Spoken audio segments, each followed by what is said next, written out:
Russian president in Belarus to discuss security, tactical nuclear weapon. Iran releases report on President Raisi's helicopter crash. Russian president in Belarus to discuss security, tactical nuclear weapon. Hello, so good to see you again in today's news. I am Huang Yin, and here we go, the first headline of the show. Russian President Putin is on a two-day state visit to the allied country of Belarus, where he is holding discussions with the host country's President Lukashenko on various issues, including strategic nuclear weapons exercises. This is Putin's second foreign trip after taking oath as Russian president for the fifth term. Speaking at Minsk National Airport, Putin stated that the leaders of two countries will discuss the second phase of the exercise with the direct participation of Belarus. This statement comes at a time when the Russian military has begun the first phase of the strategic nuclear weapons exercises in the southern military district, including Crimea and the four former Ukrainian territories in the Donbas region. According to Russia, the exercises are aimed at demonstrating the ability to respond to external threats, thereby preventing Western countries from escalating the Russian-Ukrainian conflict. President Putin had previously agreed to deploy strategic nuclear weapons in Belarus, and President Lukashenko also declared that he would not hesitate to use these weapons if Belarus were attacked. The General Staff of Iranian Armed Forces has released its initial report on the cause of recent plane crash that resulted in the death of President Ibrahim Raisi and his entourage. The report states that there were no signs of being fired on the helicopter carrying the Raisi. According to the report, the helicopter carrying President Raisi followed the pre-planned route throughout the journey and had not deviated from the flight route.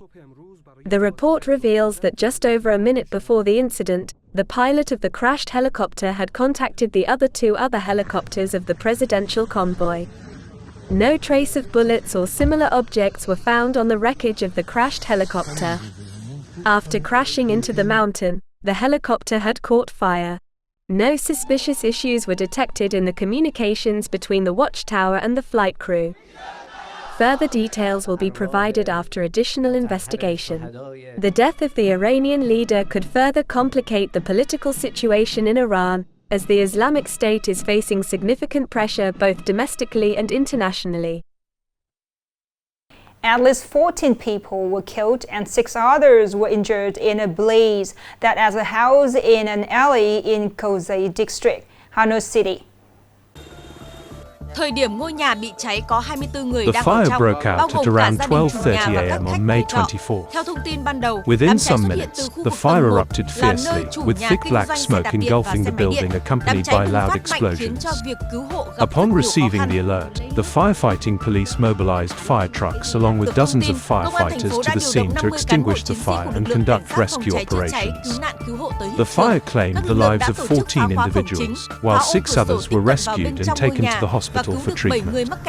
A brief report from the authorities revealed that the site of the fire was a residential area combined with rows of boarding rooms, housing a total of 21 people, including 7 people in the landlord's family and 14 tenants. Upcoming are some updated news.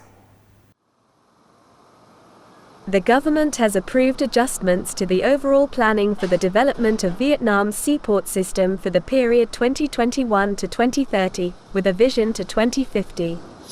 Accordingly, in terms of capacity, there will be an increase to meet the demands of import-export of goods, trade between regions and provinces nationwide, transit shipment for countries in the region, as well as the demand for domestic and international passenger transport needs. The seaport system will aim to handle cargo ranging from 1,249 to 1,494 million tons and passengers from 17.4 to 18.8 million people. Regarding infrastructure, priority will be given to international gateway port and transshipment port areas. After over a year of implementation, the 120 trillion Vietnamese dongs credit package to support the development of social housing has been disbursed very slowly, with disbursements for lending activities accounting for less than 1% of the capital source. According to the report from the Ministry of Construction, banks have committed to providing credit for 15 projects, with total amount of 7,000 billion Vietnamese dongs, among which 8 social housing projects in 7 localities have been disbursed with a capital of 640 billion Vietnamese dongs, less than 1%. The credit package faces difficulties such as limitations in announcing the list of qualified social housing projects eligible for loans. In addition, some investors do not meet the credit requirements.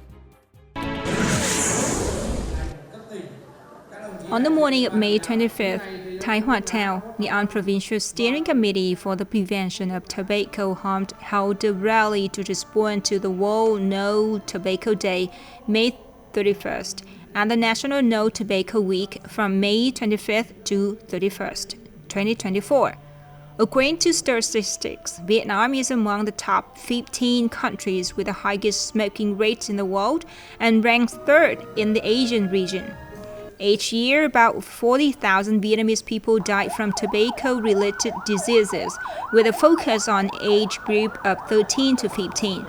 In 2024, under the theme Protecting Children from the Impacts of the Tobacco Industry, the Provincial Steering Committee for the Prevention of Tobacco Harm called on officials, civil servants, workers in agencies and units to integrate tobacco harm prevention activities in emulation movements and expand smoke-free models within communities, wards, towns, and organizations.